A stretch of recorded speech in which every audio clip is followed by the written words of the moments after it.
Hi hello வணக்கம் மக்களே, welcome back to my channel. இன்னைக்கு ஒரு அருமையான மலையாள படத்தோட எக்ஸ்பிளனேஷன் தான் பார்க்க போகிறோம். டைம் வேஸ்ட் பண்ணாமல் நம்ம சீக்கிரம் கதைக்குள்ளே போயிடலாம். இவரு தாங்க நம்ம படத்தோட ஹீரோ. நான் இனிமேல் இவரை ஹீரோனே சொல்லிக்கிறேன். இவருக்கு இன்னைக்கு மேரேஜ். அப்படியே சீனை கட் பண்ண நம்ம ஹீரோக்குன்னே இருக்க 2 க்ளோஸ் ஃப்ரெண்ட்ஸ் இவங்க தான். எதாக இருந்தாலும் ஹீரோ இவங்க கிட்ட தான் ஷேர் பண்ணுவார். ஹீரோவும் அவங்க ஃப்ரெண்ட்ஸை பார்த்து எல்லாம் ஓகே தானே, எந்த பிரச்சனையும் இல்லை எல்லாம் ரெடி பண்ணியாச்சான்னு கேட்குறாரு. அவங்க ஃப்ரெண்ட்ஸுமே நீ ஒன்றும் பயப்படாத, நாங்கள் பார்த்துக்குறோன்னு சொல்லிட்டு அவங்க எப்போதுமே சப்போர்ட்டிவாக இருக்காங்க ஹீரோக்கு.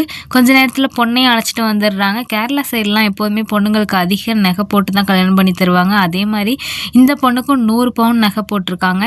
கல்யாணமும் நல்லபடியாக முடியுது. பொண்ணு வீட்டு சைட்லேருந்து இவங்க 100 பவுன் நகை போட்டிருக்காங்க இல்லையா, அந்த டீட்டெயிலெலாம் எழுதி மாப்பிள்ளை கிட்ட ஒரு சைன் கேட்குறாங்க. இதை பார்த்த ஹீரோட அம்மா அப்பாவும் சரி, அவங்க அக்கா ஹஸ்பண்ட்லாம் சரி, என்ன இது புது வழக்கமாக இருக்குது, நம்மளும் தான் ஒரு கல்யாணம் பண்ணி கொடுத்துருக்கோம், இந்த மாதிரிலாம் நம்ம சைன்லாம் வாங்கலையே, இவங்க என்ன புதுசாக சைன்லாம் கேட்குறாங்க. பத்தாததுக்கு அந்த 100 பவுனும் ஒரிஜினல் பவுன் தானா இல்லை கவரிங்கான்னு கூட நமக்கு தெரியாது, எப்படி சைன் போட முடியும் அப்படின்னு ஹீரோட ஃபேமிலியும் கேட்குறாங்க. பொண்ணு வீட்டு சைட்லேருந்து இல்லைங்க, எங்கள் சைட்லாம் இது ஒரு வழக்கம், சும்மா சாதாரண ஒரு சைன் தானே அப்படின்னு கேட்கும்போது ஹீரோவும் எதுக்கு பிரச்சனை அப்படின்னு சொல்லிட்டு சரி கொடுங்க நான் போட்டுடுறேன்னு சொல்லிட்டு ஹீரோ பேப்பரை வாங்கி சைன் போட்டு கொடுத்துட்றாரு. அதுக்கப்புறம் என்னங்க, மண்டபத்துலேருந்து எல்லாம் காலி பண்ணிட்டு நேராக வீட்டுக்கு வராங்க. ஹீரோவுக்கும் ஹீரோயினுக்கும் அரேஞ்ச் மேரேஜ். இப்போ தான் கொஞ்சம் கொஞ்சமாக லைட்டாக பேசவே ஆரம்பிக்கிறாங்க. வீட்டில் ஹீரோவோட அப்பா கிட்ட சமையல்கார் வந்து பால் நிறையா மீதி போச்சு, நீங்கள் உர ஊற்று தயிர் கொடுத்தீங்கன்னா எல்லாத்தையும் உர ஊற்றி வச்சுட்டு போயிடுவேன்னு சொல்கிறாரு. உடனே ஹீரோவோட அப்பாவும் ஹீரோட அம்மா கிட்ட போய் எதுவும் தயிருக்கு இது இருக்காமா உர ஊற்றுறதுக்கு அப்படின்னு கேட்குறப்ப தயிர் எதுவும் இல்லையே, இருங்க பையனை வாங்கிட்டு வர சொல்கிறேன்னு சொல்லிட்டு ஹீரோவை கூப்பிடுறாங்க. உர ஊற்ற கொஞ்சம் தயிர் மட்டும் வாங்கிட்டு வந்துடுறான்னு சொல்ல ஹீரோவும் என் ஃப்ரெண்டுக்கிட்ட ஃபோன் பண்ணி சொல்கிறேம்மா அப்படின்னு சொல்லிட்டு நேராக ஃப்ரெண்டுக்கு தான் ஃபோன் அடிக்கிறாரு.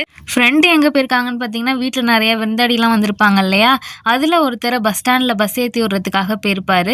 அந்த பஸ் ஸ்டாண்டில் இவங்க வெயிட் பண்ணுற இடத்துல அங்கே வினோதமாக ஏதோ ஒரு பறவை கத்திக்கிட்டு இருக்கு. வந்த விருந்தாடியோ இந்த மாதிரி இந்த பறவை கத்துனா இந்த வீட்டில் இலவு விழ போகுதுன்னு அர்த்தம் அப்படின்னு சொல்லும்போது இவர் பயத்தோட என்னடா இது இப்படி கத்திக்கிட்டு இருக்கே, இந்த இடத்துல நம்ம தான் வேற இருக்கோம், இவர் வேற இப்படி சொல்லிட்டு போறாருன்னு யோசிச்சுட்டு இருக்கப்ப தான் கரெக்டாக ஹீரோவோட கால் வருது. இவர் அந்த பறவை கத்துக்கிறதுலே உன்னிப்பாக கேட்டுட்டு இருந்ததுல ஹீரோ பேசுறது சரியாக காதில் வாங்கலை. ஹீரோ வந்து தயிர் உர ஊற்ற வேணும்டா அப்படின்னு சொல்லியிருப்பாரு. ஆனால் ஃப்ரெண்டோட காதில் உரங்கிறது மட்டும்தான் காதில் விழுந்திருக்கும். அதனால ஃப்ரெண்டு தப்பாக நினச்சிக்கிட்டு சரி இப்போ தான் ஃப்ரெண்டுக்கு கல்யாணம் ஆகிருக்கு அப்படின்னு சொல்லிட்டு இவன் காண்டம் தான் கேட்குறான் போலன்னு சொல்லிட்டு இவர் காண்டம் வாங்கிட்டு வந்துடுறாரு.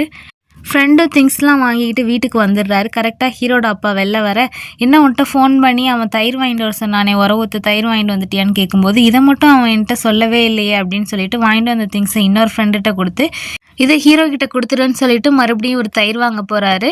இன்னொரு ஃப்ரெண்டு அந்த வாங்கிட்டு வந்த திங்ஸை நேராக ஹீரோ ரூமில் கொடுக்கலாமேன்னு போனால் ஹீரோ குளிச்சிக்கிட்டு இருக்காரு. அதனால் வெளியிலே அந்த திங்ஸ் எல்லாம் வச்சுட்டு வந்துடுறாரு.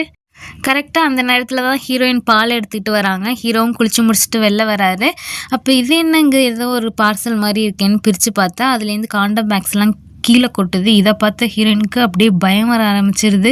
அப்படியே கை காலெலாம் நடுக்க ஆரம்பிச்சிருது. அதனால் அவங்க பயந்துக்கிட்டு பாலை ஹீரோ கிட்ட கொடுத்துட்டு நீ குடிங்க எனக்கு டயர்டாக இருக்குன்னு சொல்லிட்டு பயந்துக்கிட்டே போய் தூங்கிடுறாங்க. ஹீரோக்குமே கொஞ்சம் அசிங்கமாக ஆயிடுது, ஐயோ ஏன்னா ஃபர்ஸ்ட் நாளே இப்படி ஆயிடுச்சின்னு சொல்லிட்டு. இப்படி ஹீரோவோட லைஃப் நல்லபடியாக தான் போயிட்டுருக்கு. அப்படியே சீனை கட் பண்ணால் இப்போ நம்ம ஹீரோ போலீஸ் ஸ்டேஷனில் இருக்க மாதிரி காட்டுறாங்க.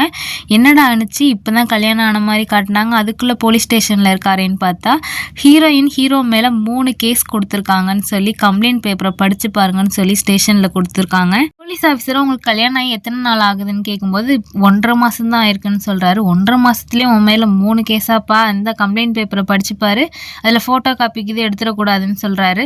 உடனே ஹீரோவுமே அதை படித்து பார்க்குறாரு. போலீஸ் ஆஃபீஸரும் படித்து பார்த்துட்டு அப்போ உன் சைடு நியாயத்தை சொல்லு, கல்யாண நாள்லேருந்து உங்களுக்கு என்ன நடந்துச்சுன்னு சொல்லுங்கிறப்ப ஹீரோ மீதி ஃப்ளாஷ்பேக்கை மறுபடியும் ஆரம்பிக்கிறாரு. ஸோ ஃபஸ்ட் நாள் ஹீரோயின் படுத்து தூங்கிடுறாங்க. அன்றைக்கி நைட்டு உங்களுக்குள்ளே எதுவுமே நடக்கலை. அடுத்த நாள் ஃப்ரெண்ட்ஸை பார்க்கும்போது ஃப்ரெண்ட்ஸ்கிட்டையுமே இது சொல்கிறாரு. ஃப்ரெண்ட்ஸுமே என்னடா எதுவுமே நடக்கலையா அப்படின்னு சொல்லி ஒரு மாதிரி கிண்டல் பண்ணுறாங்க. இப்போ தானடா ஆயிருக்கு, பொறுமையாக தான் பேசி பழகி எல்லாம் நடக்கணும் அப்படின்னு சொல்லிட்டு ஹீரோவும் நேராக வீட்டுக்கு போகிறாரு. அங்கே போயிட்டு ஹீரோயின் எங்கன்னு தேடுறாரு. ஹீரோயின் ரூமில் தான் இருக்காங்கன்னு தெரிஞ்சவொடனே ஹீரோயின்கிட்ட போய் பேசி கொடுக்குறாரு. என்னாச்சு சாப்பிட்டீங்களா, என்ன பண்ணுறீங்கன்னு சொல்லிட்டு. ஹீரோயின் வந்து சாப்பாடெலாம் ரெடி ஆகிடுச்சு, கீழே எடுத்து வைக்கிறேன் சாப்பிடுவாங்கன்னு சொல்லிட்டு ஹீரோவை கீழே கூப்பிட்றாங்க. 2 பேரும் சாப்பிட்டுட்டு மறுபடியும் ரூமுக்கு வந்துடுறாங்க. ஹீரோ சென்டெல்லாம் எடுத்து அடிச்சிட்டு இருக்கதை பார்த்து ஹீரோட நோக்கம் புரிஞ்ச ஹீரோயின் இதை இப்படியே விடக்கூடாது, டைவர்ட் பண்ணணும்னு நினைக்கிறாங்க. நம்ம பாட்டுக்கு போட்டி விளையாடலாமா அப்படின்னு சொல்லிட்டு ஹீரோவை கூப்பிடுறாங்க. ஹீரோக்கு இதில் விருப்பமே இல்லைனாலும் ஹீரோயின் கூப்பிடுறாங்களேன்னு சொல்லிட்டு சும்மா பாட்டுக்கு போட்டி விளையாண்டுட்டு இருக்காங்க. அப்படியே விளையாண்டுட்டு இருந்த ஹீரோ அப்படியே தூங்கிடுறாரு. இதுதான் ஹீரோயினும் எதிர்பார்த்தாங்க. அவர் தூங்கின உடனே இவங்க போய் நிம்மதியாக படுத்து தூங்குறாங்க. ஏன் ஹீரோவை தொடவே விட மாட்டுறாங்க? இவங்களுக்கு இன்னொரு அஃபேர் இருக்கா, இல்லை இதுக்கு முன்னாடி யாரையாவது லவ் பண்ணாங்களான்னு நமக்கு தெரியல. அப்படியே சீனை கட் பண்ணால் இப்போ பொண்ணு வீட்டுக்கு மாப்பிள்ளையும் பொண்ணும் வராங்க. பொண்ணு வீட்டில் இப்போ விருந்து வைக்கிறாங்க. ஸோ ஹீரோயின் வீட்டில் ஹீரோ தடபுடலாக கவனிக்கிறாங்க. ஹீரோ நைட் நேரத்தில் சப்பாத்தி தான் சாப்பிடுவார்னு சொல்லிட்டு அவருக்கு ஸ்பெஷலாக டின்னர்லாம் ரெடி பண்ணிக்கிட்டு இருக்காங்க. பத்தாததுக்கு நம்ம ஹீரோயினோட அப்பா வந்து வாங்க மாப்பிள்ளை கொஞ்சம் ட்ரிங்க் பண்ணிட்டு வந்துடலான்னு சொல்லிட்டு கூப்பிட்டு பேசிக்கிட்டு இருக்கும்போது, என் பொண்ணுக்கு நான் 100 பவுன் நகை போட்டேனே, அதை முதலீடாக வச்சு ஏதாவது லேண்டுக்கு இது வாங்க மாப்பிள்ளை, நீங்கள் இப்போ பார்க்குற வேலை ப்ரைவேட் தானே அப்படின்னு கேட்கும்போது, ஆமாம் மாமா ப்ரைவேட் தான், ஆனால் கொஞ்சம் நாளில் பர்மனெண்ட் பண்ணிடுவாங்கன்னு நினைக்கிறேன், ரெக்கமெண்டேஷன் லெட்டர்லாம் அனுப்பியிருக்காங்க அப்படின்னு சொல்லி ஹீரோவும் பேசிகிட்டு இருக்காரு. இருந்தாலும் நீங்கள் அதே நம்பி இருக்காதீங்க, என் பொண்ணு நகையெல்லாம் கொஞ்சம் அடகு வச்சு இங்கே சைடில் ஒரு லேண்டு வருது, அதை போய் பாருங்கள், நான் புரோக்கர்கிட்ட சொல்லியிருக்கேன், நல்ல இடம் தான் வாங்கி போடுங்கன்னு சொல்லிட்டு இவர் ஒரு பக்கம் சொல்லிகிட்டு இருக்காரு. இந்த நேரத்தில் திடீர்னு ஹீரோயின் ரூம்லேருந்து கத்துற சவுண்டு வருது. என்னடான்னு பார்த்தா அவங்க மயக்கம் போட்டு விழுந்து கிடக்குறாங்க. உடனே எல்லாரும் அடிச்சு பிடிச்சிட்டு ஹாஸ்பிட்டலுக்கு அழைச்சிட்டு போய் பார்த்தா அவங்க பாடி ரொம்ப வீக்காக இருக்காங்க. அதனால் கொஞ்ச நாளைக்கு அவங்க ரெஸ்ட் எடுக்கணும், நல்லா விட்டமின் மாத்திரையெல்லாம் நான் எழுதி கொடுத்துருக்கேன், அதெல்லாம் முழுங்க சொல்லுங்கள் அப்படின்னு சொல்கிறாங்க. பத்தாயிரத்துக்கு ஹீரோ கிட்டே 3 நாள் ரெஸ்ட் எடுக்கணும்னு நான் சொல்லியிருக்கேன், உங்களுக்கு புரியுதா இல்லையான்னு சொல்லிட்டு போகிறாங்க. ஸோ இது ஒரு பக்கம் இருக்குது. ஹீரோயினோட அப்பா சொல்லியிருப்பார் இல்லையா, ஒரு லேண்டு வந்திருக்கு, புரோக்கர்கிட்ட சொல்லியிருக்கேன் போய் பாருங்கன்னு சொல்லிட்டு, அதையாவது போய் பார்க்கலாமேன்னு சொல்லி போய் பார்த்தா அது ஒரு பள்ளத்தாக்காக இருக்குது. இந்த இடத்த போய் ஹீரோயினோட அப்பா சொல்லியிருக்காருன்னு சொல்லிட்டு ஹீரோவும் கோவப்பட்டுக்கிட்டு, இன்னும் ஒரு பள்ளத்தை போய் என் தலையில் கட்ட பார்க்குறேன்னு சொல்லிட்டு புரோக்கரையும் திட்டிட்டு வந்துடுறாரு. இதெல்லாம் பற்றி ஃப்ரெண்ட்ஸ் கிட்ட சொல்லும்போது, உனக்கு மட்டும் எப்படிடா இதெல்லாம் நடக்குது அப்படின்னு சொல்லிட்டு ஃப்ரெண்ட்ஸ் எல்லாம் கிண்டல் பண்ணிகிட்டு இருக்காங்க. பத்தாயிரத்துக்கும் உன் ஒய்ஃப் வேற உன்னை தொடக்கூட விட மாட்டான்னு சொல்லி இன்னும் கிண்டல் பண்ண வெறுப்பான ஹீரோவோ தண்ணியெல்லாம் அடிச்சுட்டு கொஞ்சம் போதையில் வீட்டுக்கு போகிறாரு. இன்றைக்கி எப்படியாவது நடத்தி முடிச்சிடணும்னு சொல்லிட்டு ஃப்ரெண்ட்ஸு ஹீரோ வெறுப்பேற்றினதுக்கான காரணமும் அதுதான், சீக்கிரம் ஹீரோ வாழ ஆரம்பிக்கணும்னு சொல்லி தான். சரி, என்ன ஹீரோவும் பயங்கர போதையோட வீட்டுக்கு போகிறாரு இல்லையா. வீட்டுக்கு போன உடனே ஹீரோயின் உங்களுக்கு ஒரு சர்ப்ரைஸ் வச்சுருக்கேன்னு சொல்கிறாங்க. என்ன சர்ப்ரைஸ்ன்னு கேட்டால், முடியை கட் பண்ணிட்டேன், இது நல்லா இருக்கா அப்படின்னு சொல்கிறாங்க. ஹீரோக்கு இதில் விருப்பமே இல்லைனாலும் சரி சரி நல்லா இருக்குன்னு சொல்கிறாரு.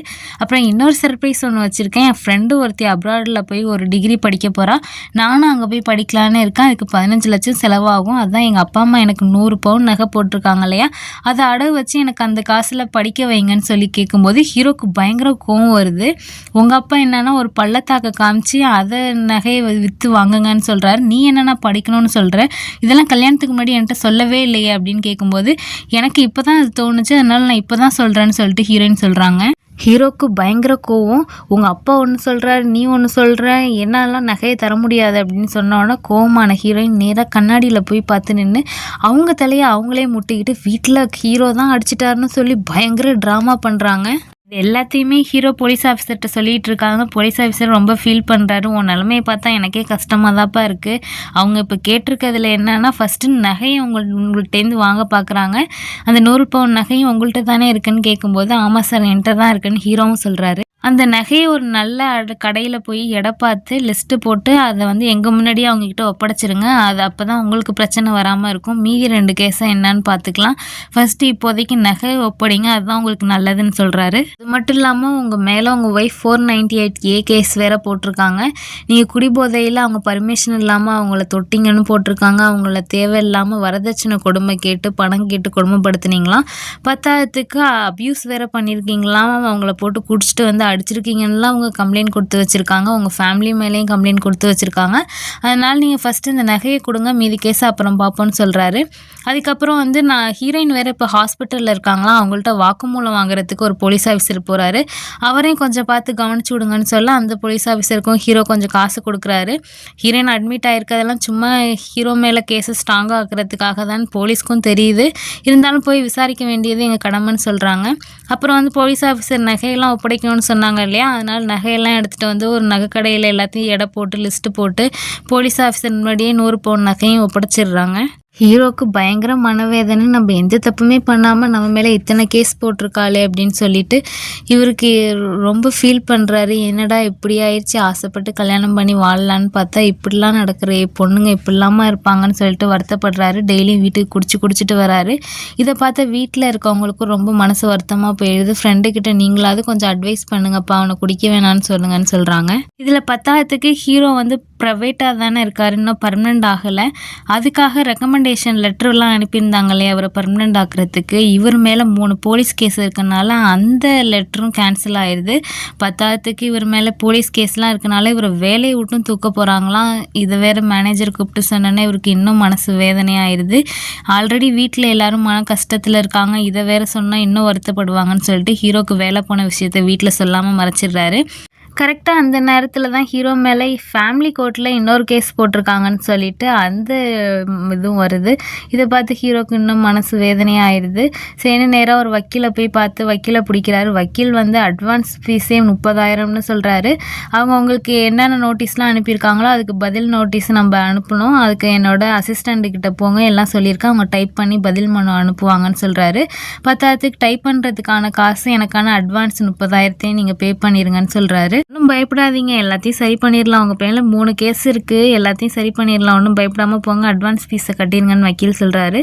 சரின்னா அந்த அசிஸ்டண்ட்டை போய் இவங்களும் ஃபீஸை கட்டிட்டு நேராக வெளில வராங்க. வெளில கரெக்டாக அந்த வக்கீல் ஆஃபீஸ்க்கு எய்த்தாப்புலேயே ஒரு டீ கடை இருக்குது. சரி, அங்கே டீ குடிச்சிட்டு போகலாமேன்னு சொல்லிட்டு ஹீரோவும் ஃப்ரெண்டும் அந்த டீ கடைக்கு வராங்க. டீ கடையே ஒரு வயசான தம்பதி தான் நடத்திட்டு வராங்க.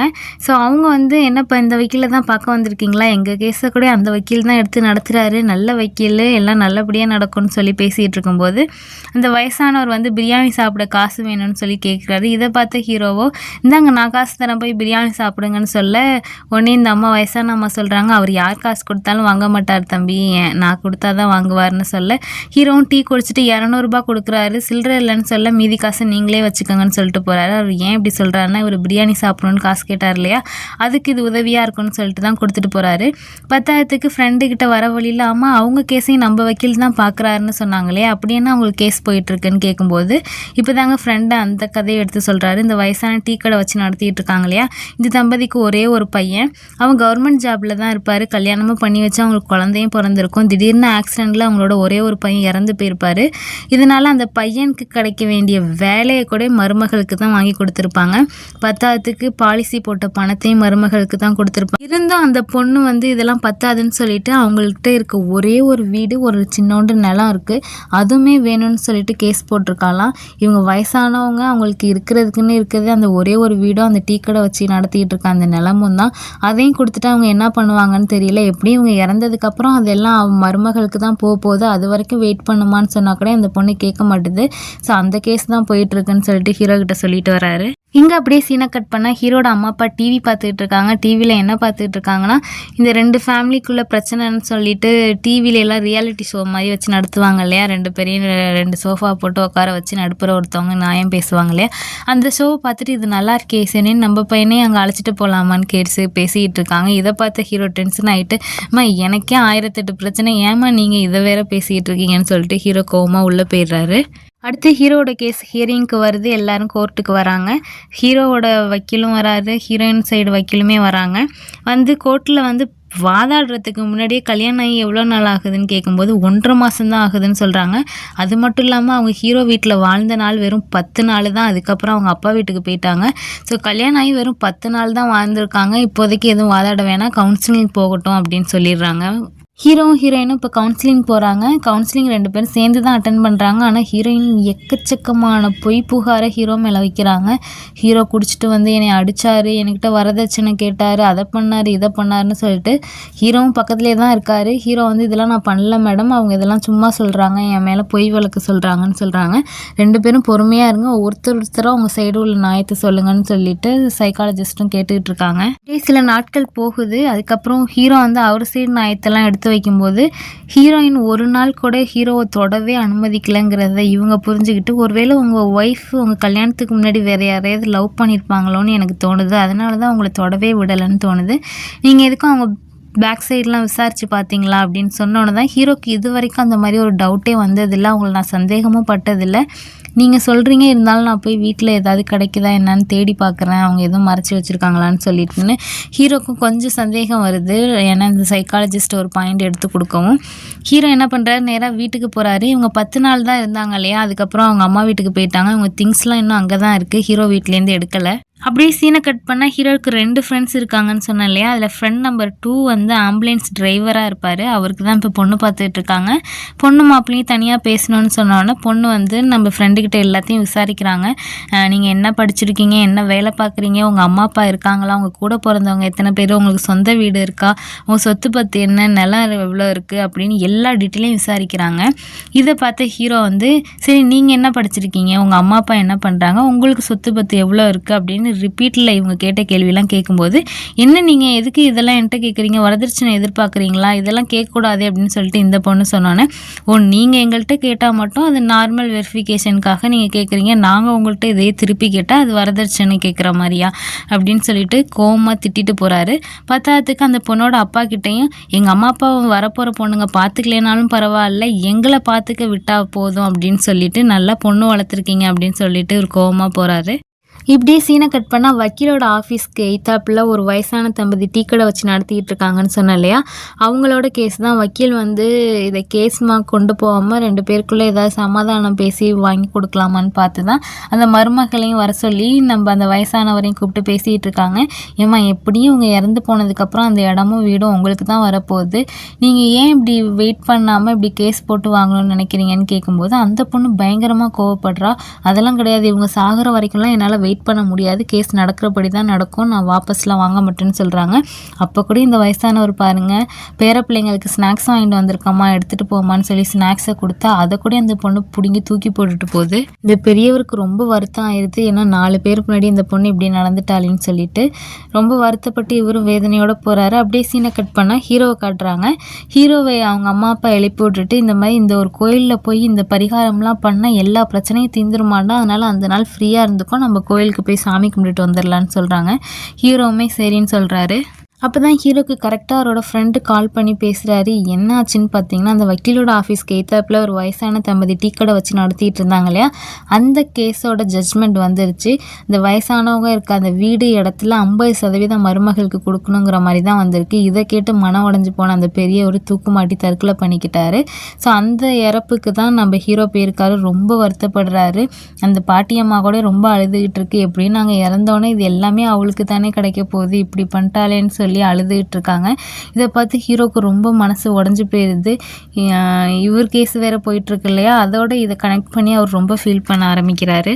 அடுத்த நாள் கோர்ட் ஹியரிங் வருது. இந்த தடவை பார்த்தா வக்கீல் வரல, வக்கீல் அவரோட அசிஸ்டண்ட்டை அனுப்பி விட்ருக்காரு. ஏன்னு பார்த்தீங்கன்னா, நம்ம ஹீரோயின் சைடு வாதாட போகிற வக்கீல் இன்னைக்கு லீவுங்கிற தகவல் அவருக்கு வந்திருக்கும். அதனால சும்மா வாய்தா மட்டும் வாங்கிட்டு வாமான்னு சொல்லிட்டு அசிஸ்டண்ட் அனுப்பி விட்ருப்பாரு.